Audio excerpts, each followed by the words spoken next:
Well, welcome back, everybody, to another episode of the Your Blank What Now podcast. My name is Marcy Nettles, and I am your host. I am really blessed to be here with you guys today because the guests that I have today, they're my family, and they are amazing examples to me. And I have just been a fly on the wall in the journey that they have been on over the past 36 plus years now, since an incident that happened in their lives that just really changed everything.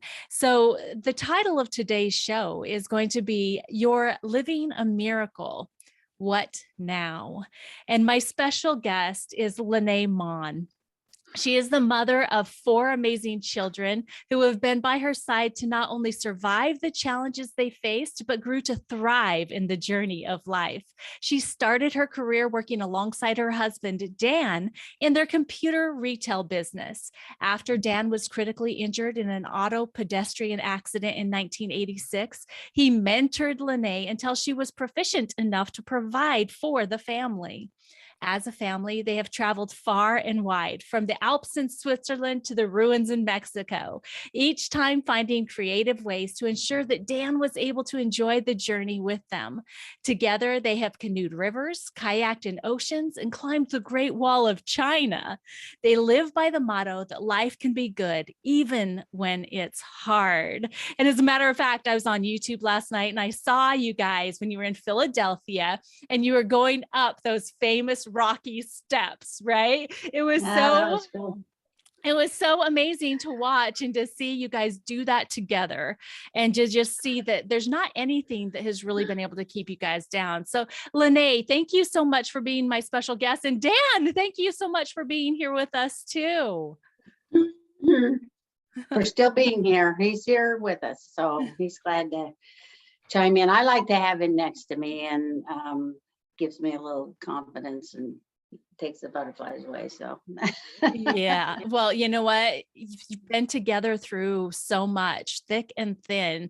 I mean, back in 1986, this accident that we're going to talk about happened in January. And at that time, you guys had been married for just about 7 years, I think. And you had 3 amazing kids already. You had started your business, and then everything kind of changed. Can you please share with us, what was going on in life then, and then the accident that happened, and we can start there. Okay. Well, I think you've kind of covered it. We were married. We had our own computer business, so we were in business for ourselves.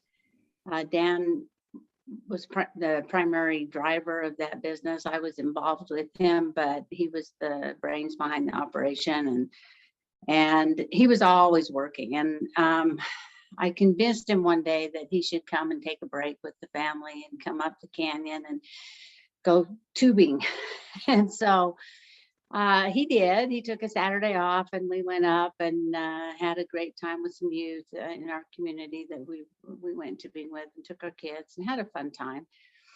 But later that night, when we were coming back home through the canyon, our car broke down, and we didn't know at the time what had happened. It just all of a sudden stopped working. Well, it ended up being the timing belt broke, which is, I have always serviced my timing belt from henceforth.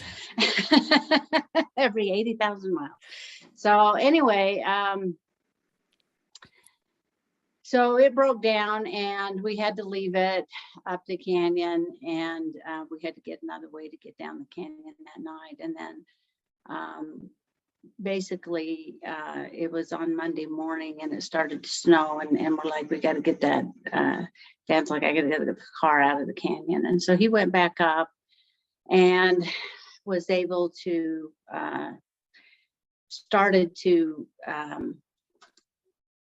he was going to go under the car and unhook the drive line so they could tow it. Him and a friend. I was not with him at the time. And anyway, long story short, another car came on the snowy conditions and actually crossed the oncoming lane of traffic, actually went off the road in the turnout that we were in. We weren't just on the road.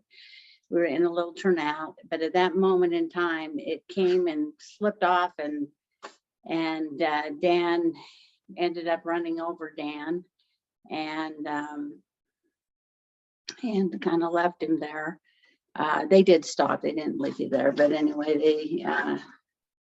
At first, the guy that was with him thought that Dan had passed away, thought that he was gone, and through a miracle, basically, he noticed after a few minutes that there was a little tear that had welled up in his eye, and so he's like, Dan, are you there?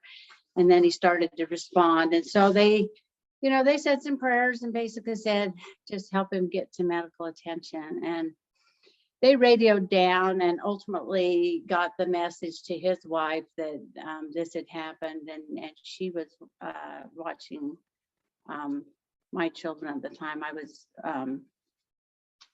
off on another business adventure, but anyway, I ended up getting the call, and I ended up arriving at the hospital before Dan even got there. And so I'm sitting there, and I see him come in, and I watch him go by me, and he's arching his back like this. Yes, dear, you don't have to jump on. Anyway, he was fighting for his life, fighting for his last breath. And basically, there wasn't anything wrong really with his respiratory system that he should be breathing so hard. But they've told me later, in the medical, people in the medical field have told me that that's what happens right before you die, is that you fight for your last breath. And he was doing that. Came in, he was extremely, I mean, this is a life-changing event, and we had an accident, as a motorcycle accident that we thought was pretty traumatic, almost 2 years prior. Yeah, I remember that. Yeah, and it was kind of interesting. I don't know how much detail you want me to go into, but as deep as you would like to go. So anyway, that was kind of the accident that changed our life, and nothing was the same after that. I went through some stages in trying to kind of grasp, the magnitude of the accident. And I don't know if you want me to go in and continue to tell you, because actually there is a story of the miracle that did happen at the time of the accident. And I think I've kind of broken it down that right then when I was in the hospital, and we did not have insurance. We were self-employed. We insured everything, the computers, the cars, the house, everything except for us. And we'd had the same experience 2 years prior with the motorcycle accident. And we'd, gone into the hospital and had to have a lot of medical bills. And my first reaction was, if it's Dan's time to go, I need to let go of him now, because I just can't afford, which sounds terrible, but I couldn't. Right. I couldn't let it drag on forever if it was his time to go. And so I think early on at the very emergency room, I found a corner, and I, said some prayers, and basically kind of said, I'm okay. I think I'll be okay, but I kind of let my will go a little bit right then. And anyway, as things continued and progressed, and the regional hospital that we were in, his injuries were so severe that they had to evac him out of there. And we're living in Logan, Utah, and the closest, they were going to fly him down to Salt Lake City. Okay, so they sent a helicopter up to get him, and the helicopter couldn't land because we were having an inversion, which means the fog comes into the valley, and they couldn't get down into the landing pad. And so anyway, they called for the helicopter, and they said, go home, get your stuff, pack a suitcase, we're going to fly him down to Salt Lake, and you can go on the helicopter with him. So I rushed home, threw a few things in, rushed back. When I got back, he was gone. I'm like, oh my heavens, where, it was like, you've taken my husband. But they said his injuries again were so severe that they could not wait. And they couldn't say, they couldn't wait for the fog to break. They're like, you get an ambulance and you go to Ogden, which is closer, but it had a better neurological facility than where we were at. And so anyway, we went down, and then we traveled down to Ogden and went to McKay Hospital, which is a really fine hospital. But anyway, we came in there, and of course, everything in those first hours, you're just numb. I mean, you're just numb. Can't feel anything. You laugh just to break the tension. Yes. Oh, but we had, and they all that day they came, coming back, we're gonna do a CAT scan, you wait here, we're gonna do this, we're gonna do all these tests to kind of see how bad he's been injured and what the deal is. And so we were kind of having a waiting game all day. And then anyway, later in the day, our bishop came down, who's like the clergy in our church, and family members, and we gathered for a prayer and a blessing for Dan. And that prayer, I knew that he was going to get better. It was a very strong, not really a feeling, but a knowledge that I knew he would recover. And it was the strongest spiritual experience I've had ever. So anyway, that happened. And then probably about 3 or 4 hours later, here comes the doctor. And he brings us into a room, and he's a neurosurgeon, and he's had the chance to, look at all the CAT scans and do the analysis. And he basically, came into the room and kind of looked at me right across the table, and he said, essentially, do you believe in a hereafter? And I'm like, yeah, I do. And he's like, do you believe that you'll be together then? And I'm like, yeah. And he goes, then let go of him. He said, if Dan couldn't be Dan, he wouldn't want to live. And you need to let go. And I was just devastated that was the answer, because, just a few hours earlier, I had this strong feeling that he was going to be healed. And I'm like, this is so confusing to me. I just couldn't, it was just really hard to accept the doctor's prognosis. So anyway, that being said, we continued on through the week. Dan continued to live. He was in a coma. They have basically, doctor said he'd had an injury to his brainstem. Okay, and the brainstem is at the top of your spinal cord. It's inside your brain, and he'd had a whiplash kind of injury that basically, he said, when the brainstem's damaged, you lose all control of your involuntary functions of your body, which means he couldn't breathe on his own. He couldn't, and he was on a respirator at that time through the mouth. He had been intubated already. And he was on a temperature blanket because he couldn't maintain his own temperature. And so basically they got him on this cooling blanket, freezing him. They had to strip off most of his clothes except for a loincloth, basically. And he was in here just burning up because his temperature functions had been damaged. And it was spinal cord injury. This is central nervous system spinal cord injury. And, it's like, he's not going to get better.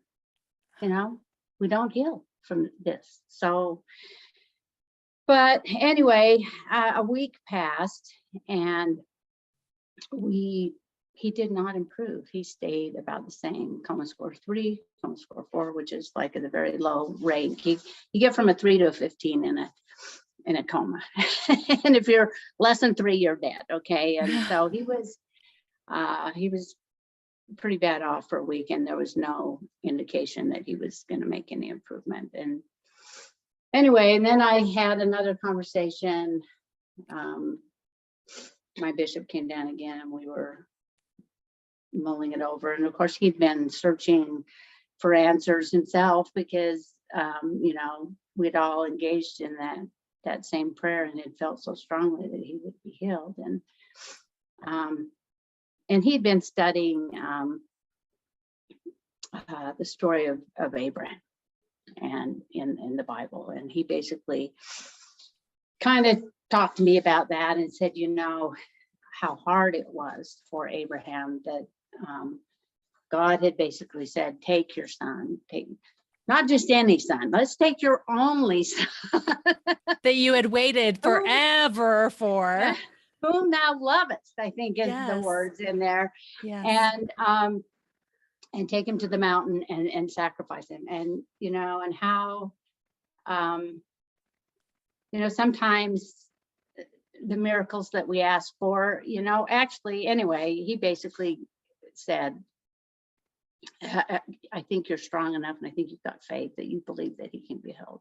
And I think you're pretty stubborn, ornery, bull-headed woman. He didn't say that, but he thought I was at least strong enough personality that I'd be okay if Dan were to pass. But he said, can you accept that maybe, he said, the miracle is you, LaNae. Maybe can you accept the fact that if Dan continues to be disabled, can you take that? And that was just such a thought that I had not even entertained. It was like, okay, you're either going to die or you're going to get fully better. We're not going to do this middle thing, And so that made me pause, and I had to really, really come to terms with the fact that, could I trust God that no matter what happened,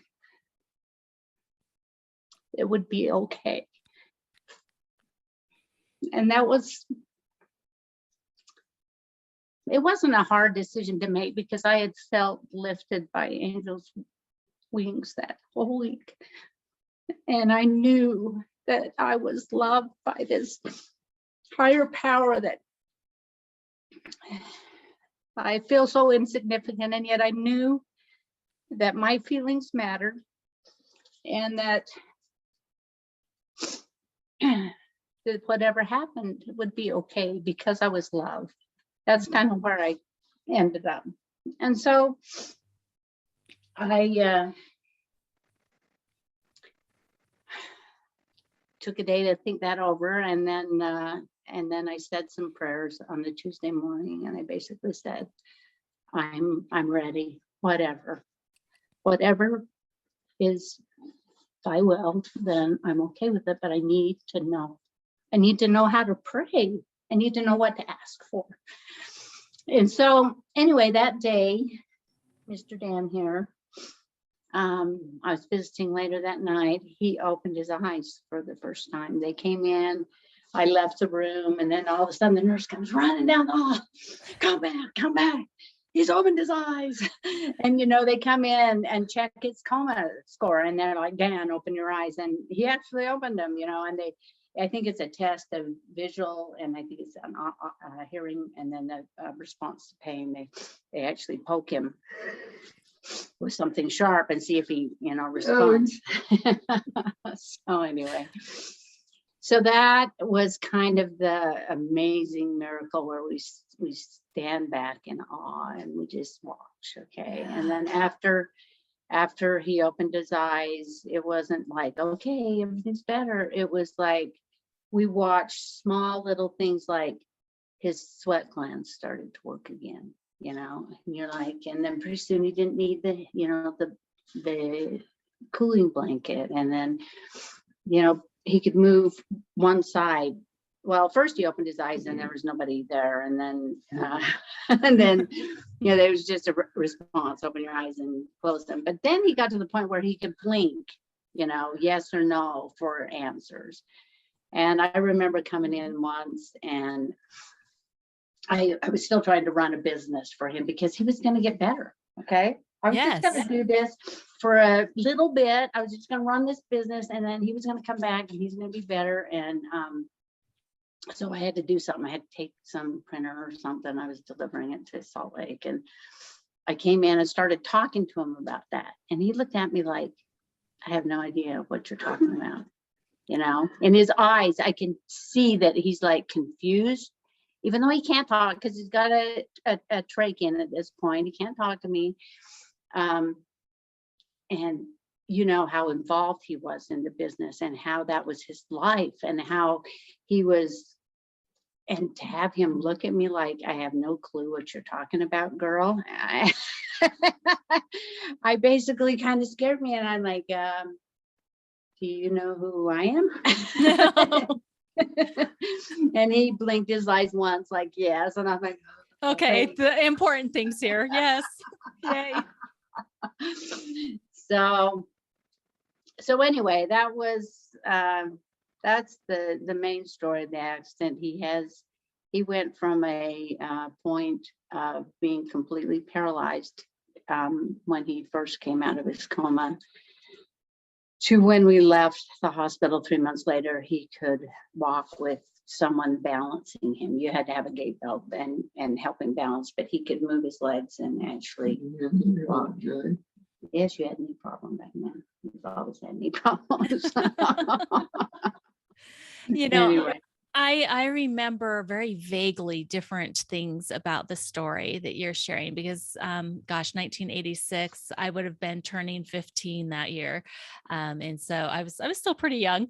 But I remember first learning about the accident. And I do want you to share what you were kind of briefly mentioned about the miracle that happened on the mountain before he was brought down, before the accident, because I really know that LaNae's heart today is to really help everybody understand that each and every one of us are truly living part of a miracle every time we take a breath. And so this story is not just about Dan and LaNae's experience with this accident, but how God is working in every single one of our lives to work things out for good, one way or another for us. We just don't always see it, right? So would you mind sharing that miracle that happened on the mountain? Well, so I know this secondhand from a guy named Pete, who was a really good friend who had gone with Dan to get to get the car, and he had pulled his car around, and he was behind our car, his truck. Yeah, he had a truck. We were going to tow it with the truck. So anyway, they were both standing there, and actually Dan was laying down because he was going to go under the car and unhook the drive line, and Pete went back to his car to get a tool that he needed. Okay, so he climbs in, he opens his door to his truck, and he goes to reach for the tool, but the toolbox is on the passenger side, and so he actually climbs up onto the car seat to get it. At that very moment that he got up out of harm's way, the car came and ran over Dan, slammed his truck door shut, and and he was spared, but when he got out, like I said, he took Dan's pulse, and Dan was dead. Dan was gone. And anyway, when they realized, and they came back, and I think there were several cars that maybe had they had to kind of like get traffic and I don't know what, but he comes back and Dan's and realizes that Dan's not dead, and he starts to make some noises, some gurgles, and anyway, somebody at the site basically said, should we say a prayer for him? Should we give him a blessing? And so they did. And Pete was, he tells us that he just didn't really know if Dan was going to live, and so basically what his prayer was, can he please get to medical attention? Can he please make it, stay alive to make it, to get to medical attention? So there again was another miracle, if you will, because here's someone, and even the stranger who who we don't even know who it was, right? Who basically, made the suggestion to have a prayer Yes. and prayed with us, and basically had the faith that he would make it, and that he would be able to be seen by medical people to help him. So Yes. that's another miracle there. Amazing. First of all, for Pete to be able to be up and out of the way, first of all, so that he was spared from any injury and able to then act on Dan's behalf. Yeah. And then having that perfect stranger, because I'm sure that Pete had so much going through his mind that he was uttering prayers, but he didn't actually think to just like specifically stop and pray. And so to have a perfect stranger, knowing what it says in the Bible, that where two of us come together, and offer up a prayer, that God will be with us and he will give us what we want. Right. And so both of those things are so significant. And just to explain the accident a little bit better, and you can correct me, LaNae, if I'm wrong, but Dan was actually down by like the front wheel of your car that had broken down, and had just sat up as Pete went to get the tool, and the car came around the corner and lost control and skid. And so Dan was basically caught between the two cars for a moment of time. Is that what happened? No. And see, Dan and I argue. we actually argue about this point, because he says he knows how he would do it. And if he was going to go unhook the drive line, he would be laying down between the rear wheel and the front wheel of the car, so that he could go underneath our car and do whatever they need to do to unhook a drive line.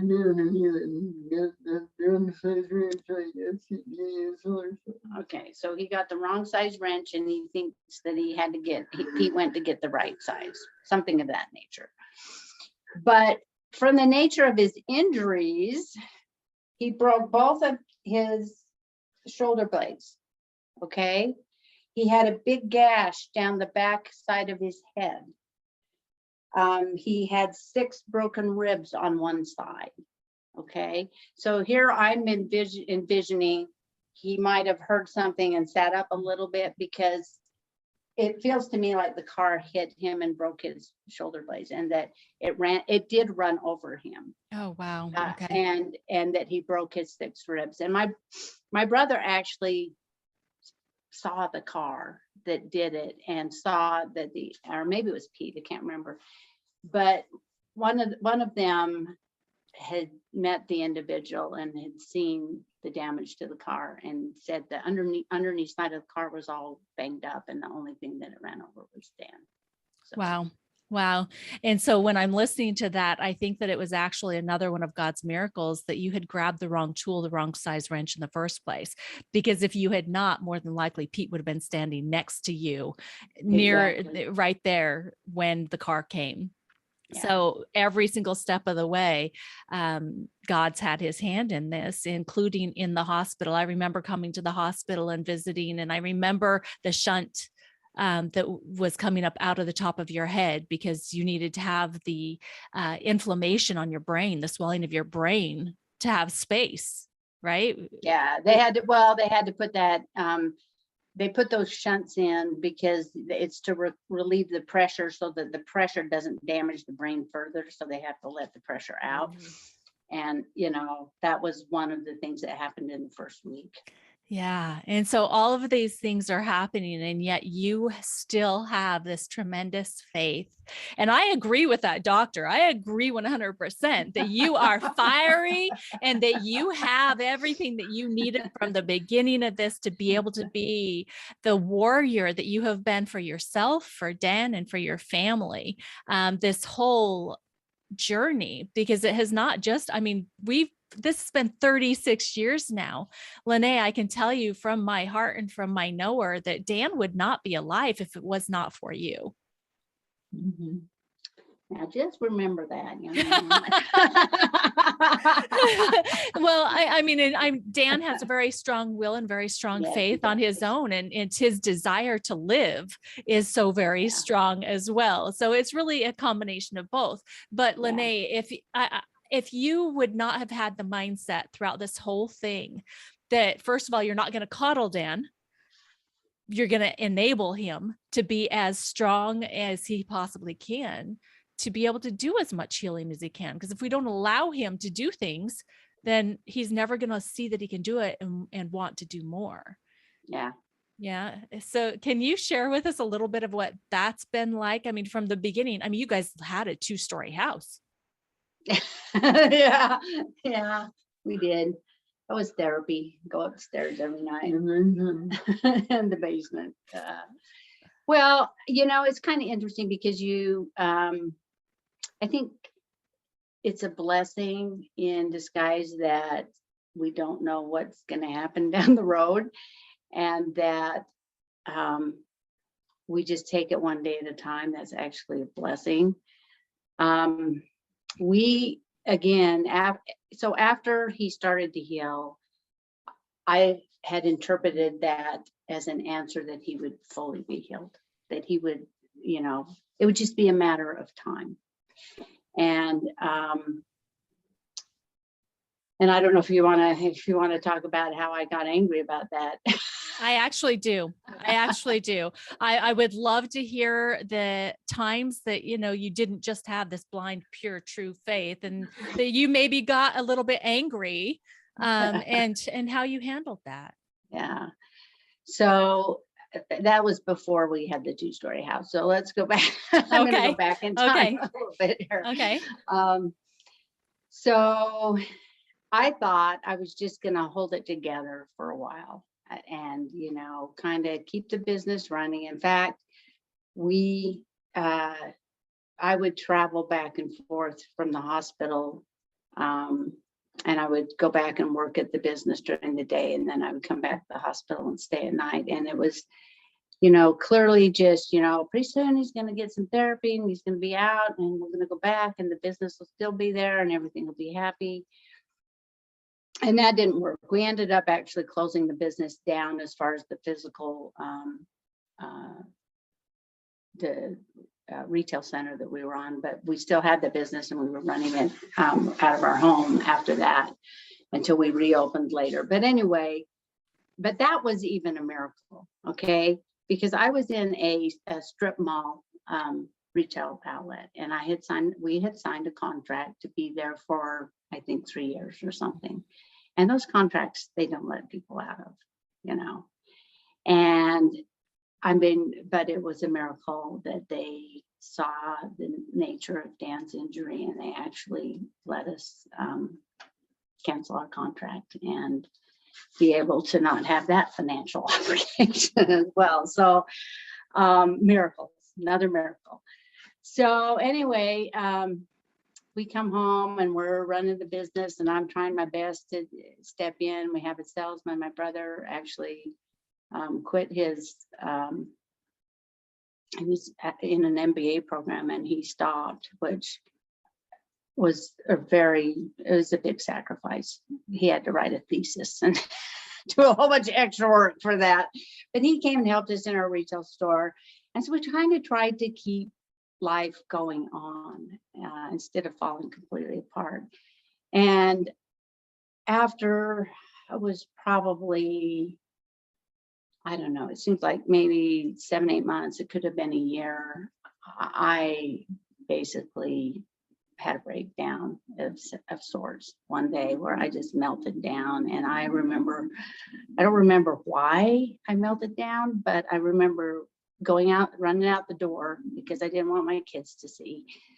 And I ran around to the side of the house and I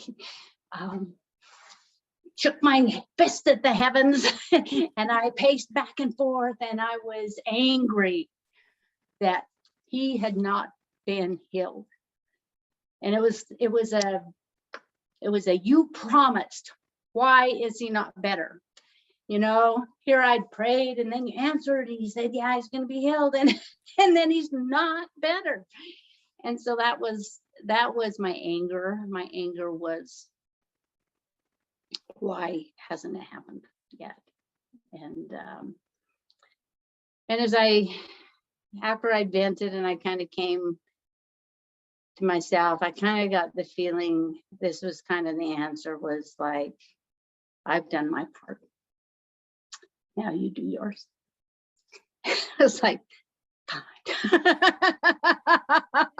Yeah, he Fine, was I'll do mine.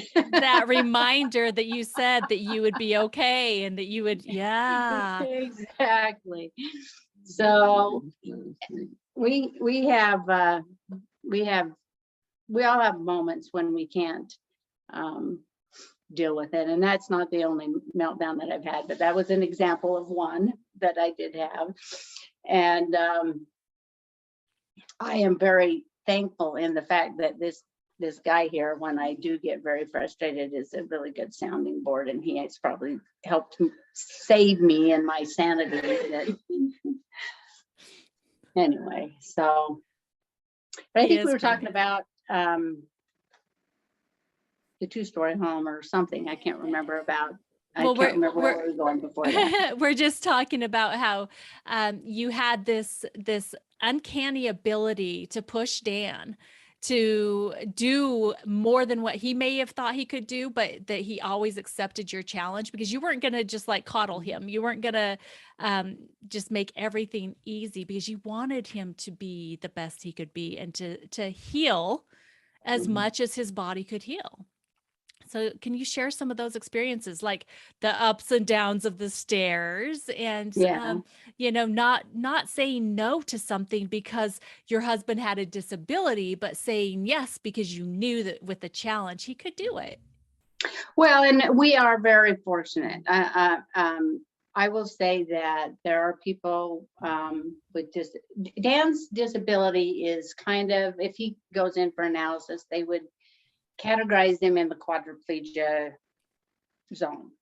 But he's not a quadriplegic because he has sensation. He has not lost all of his muscles have not atrophied. Okay, so little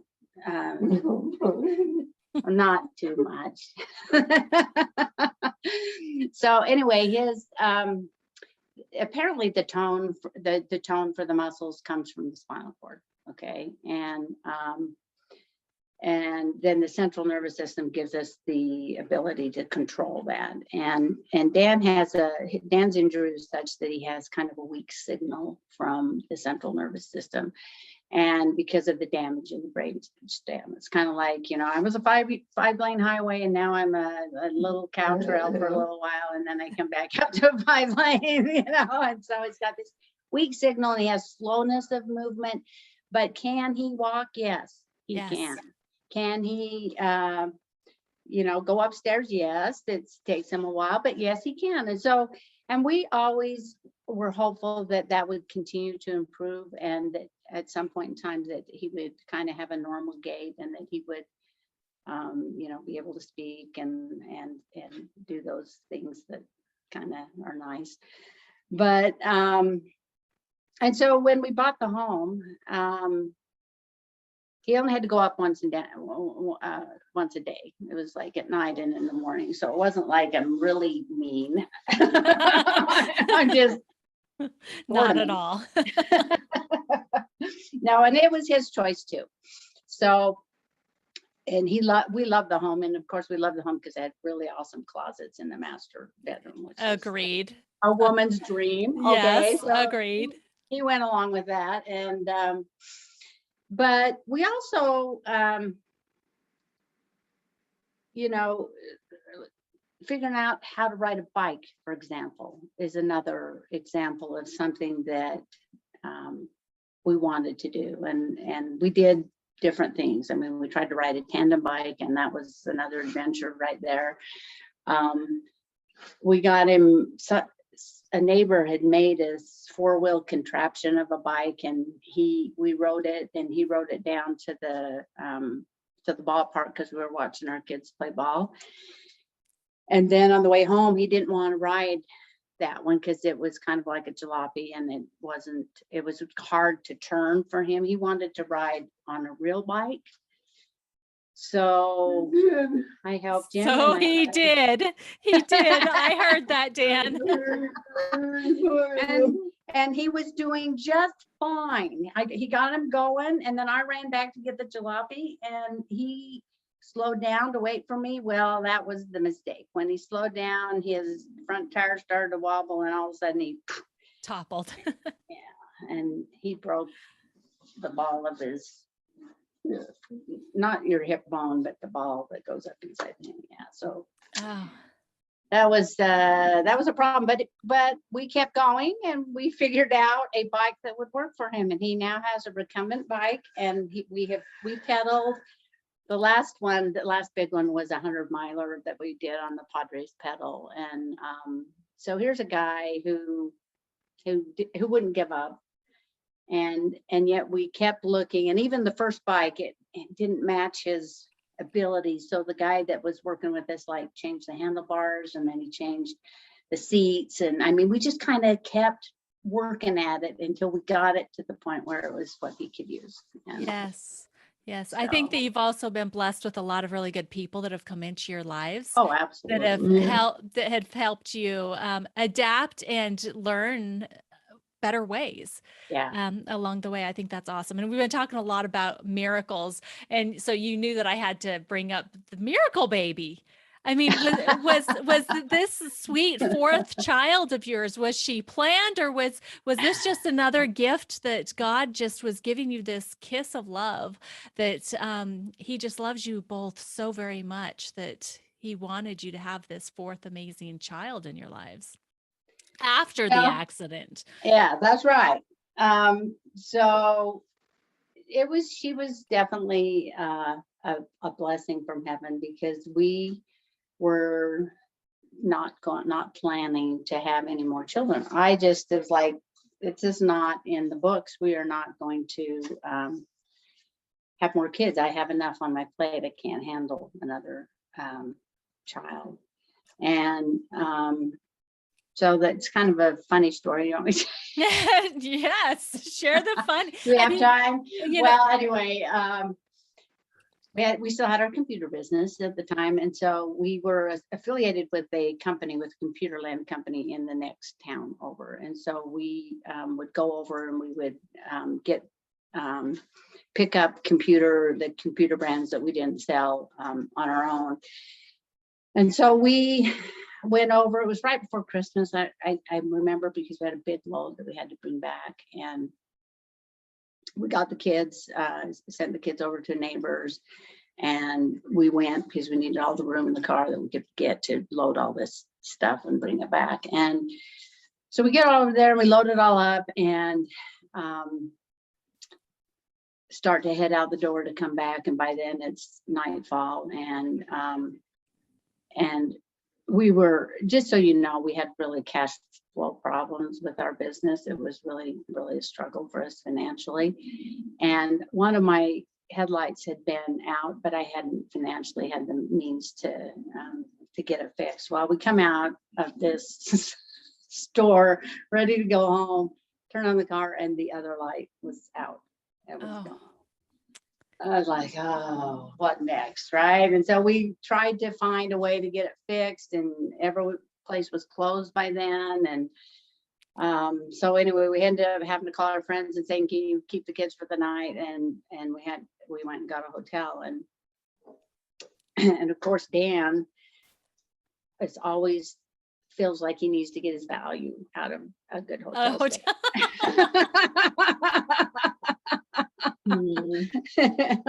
Whatever.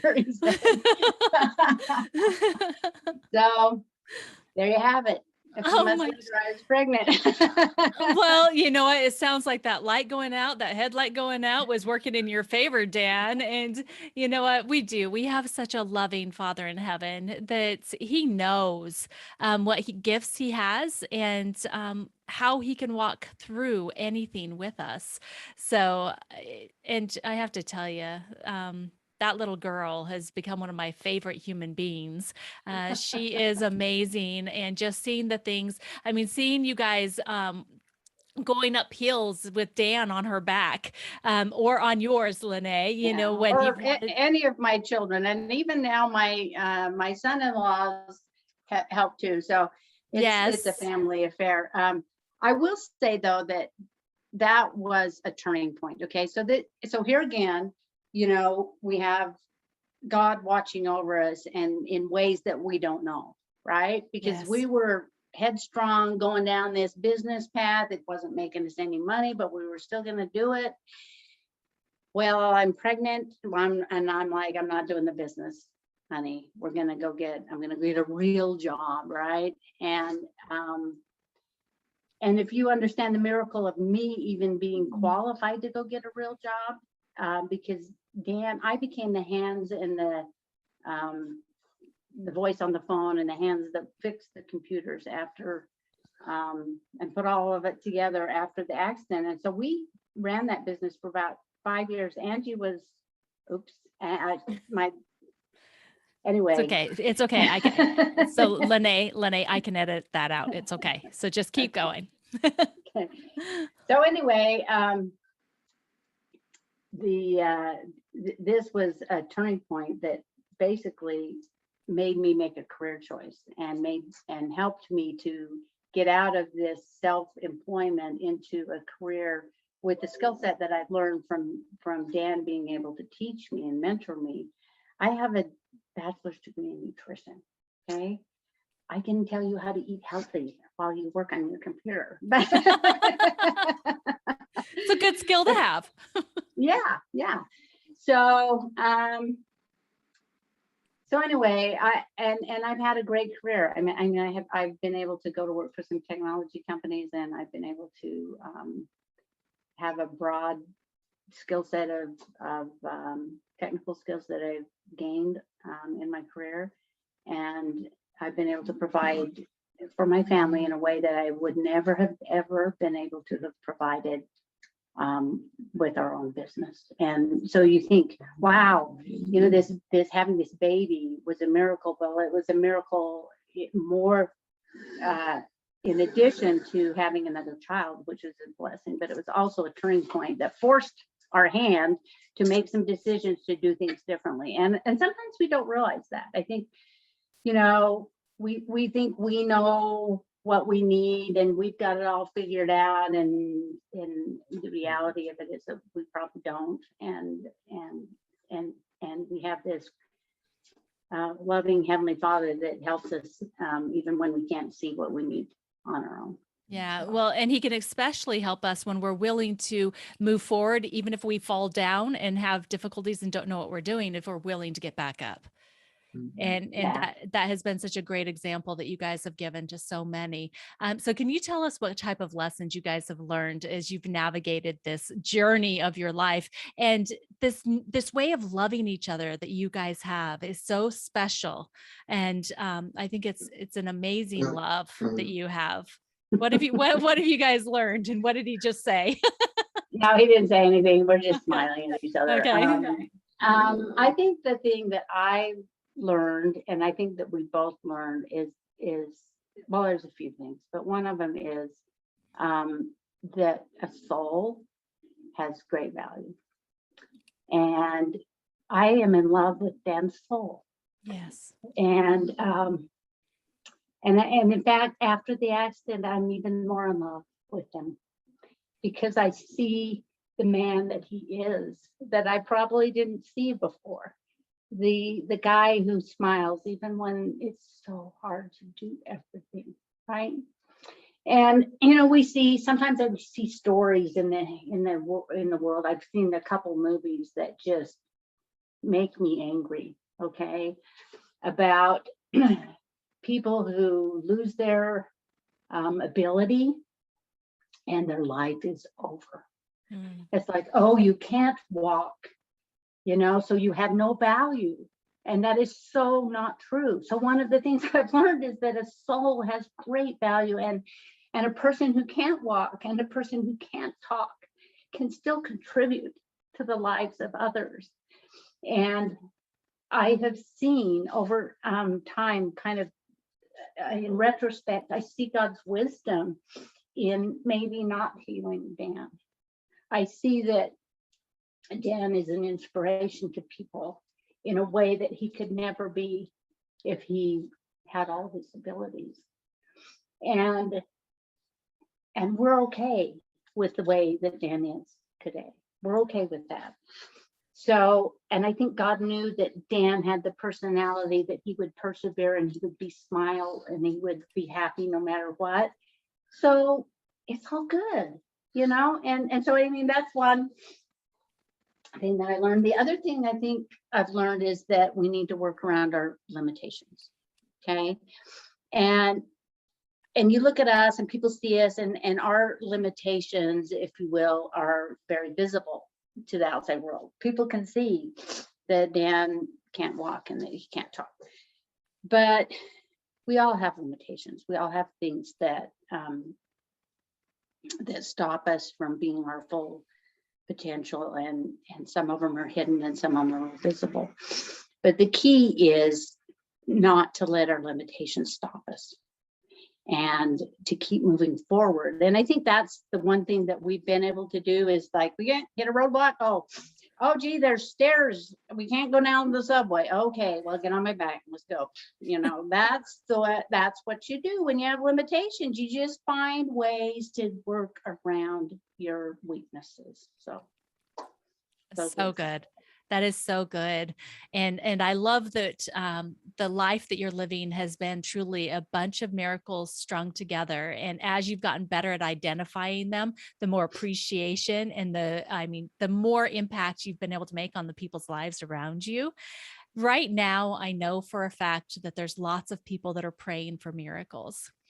What is something that you would share with anyone out there right now that has just got such a prayer on their heart for a miracle to happen in their lives? I would say trust God.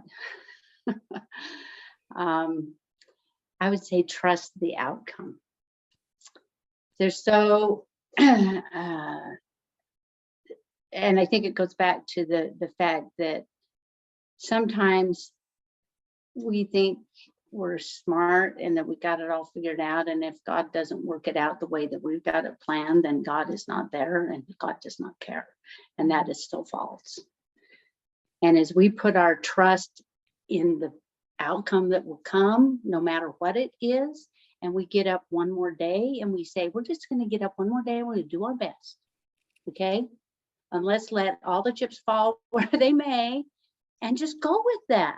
And so I guess the one thing, if I were to say to my previous self and to anyone in a situation, is you just have to trust God, and you just have to know that it will all work out for you if you don't give up.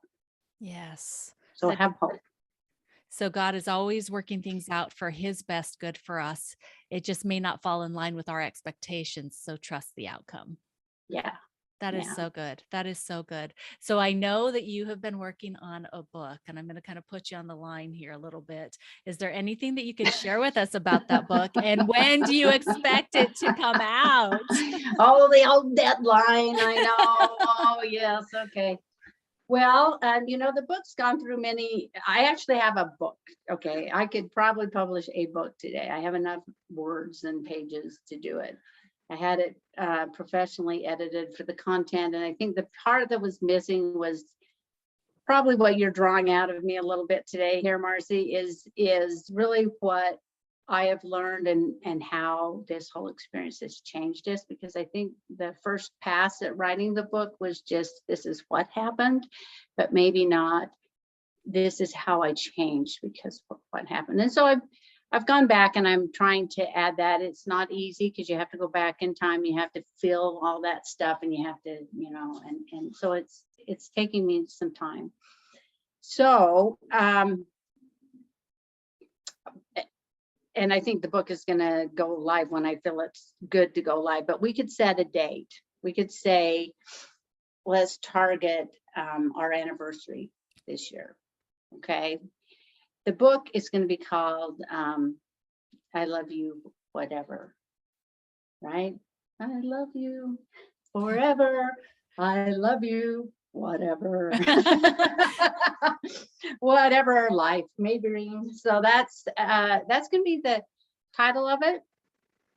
And I think it would be good to come out on our anniversary.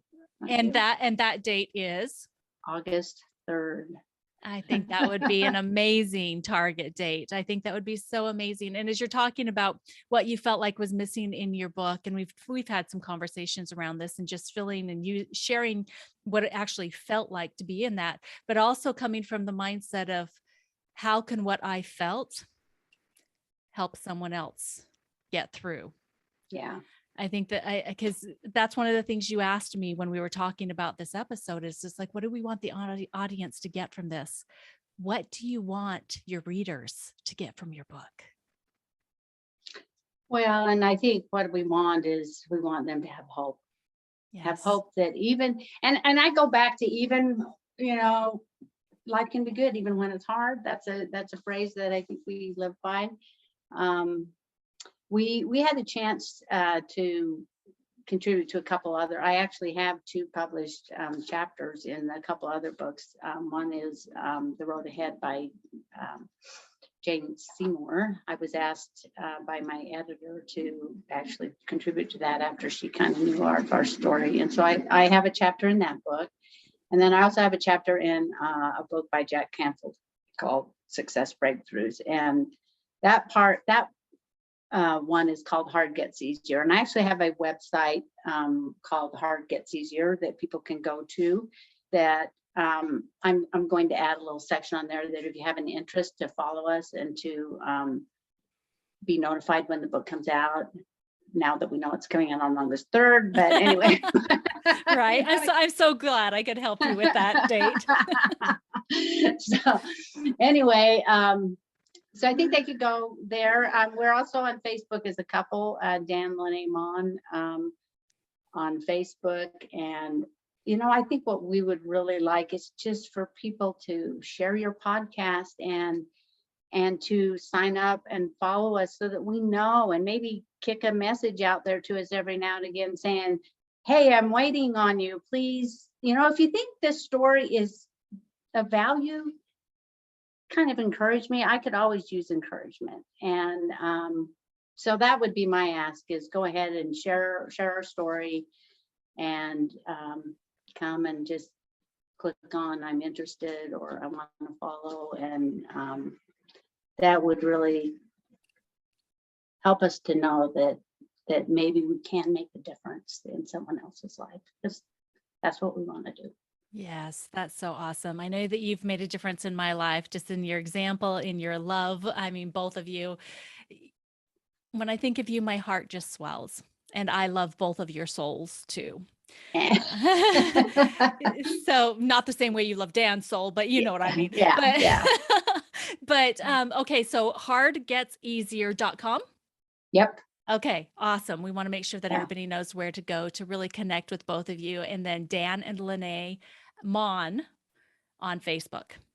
Maughan on that last name there. Don't forget the last A, but it's Dan LaNae. It's just Dan LaNae. Okay. Okay. No, Perfect. Thank you for that clarification, because we want people to make sure to be able to find you guys, share your information, share your story, and connect. And so any last words before we let the audience go today? Dan? everything's easier if you smile, and better if you smile. Everything's easier and better if you smile. That's what Dan says. And I'm just going to say, don't ever give up. I think the reason I want to share my message is that if we don't have hope, we have despair. And we must know that in all of our challenges, in all of our trials, even when we don't understand it, even when it seems so hard that we can't cope with it, that there is still hope. Yes. And so that's what I'd like to just leave everyone with. And I say amen to every bit of it. Well, Dan and LaNae, thank you both so much for being here today. And LaNae, thank you so much for sharing your heart as you shared on this episode. You're living a miracle. What now? Thank you. I love you both so very much. Thanks so much. Love you too. Thanks.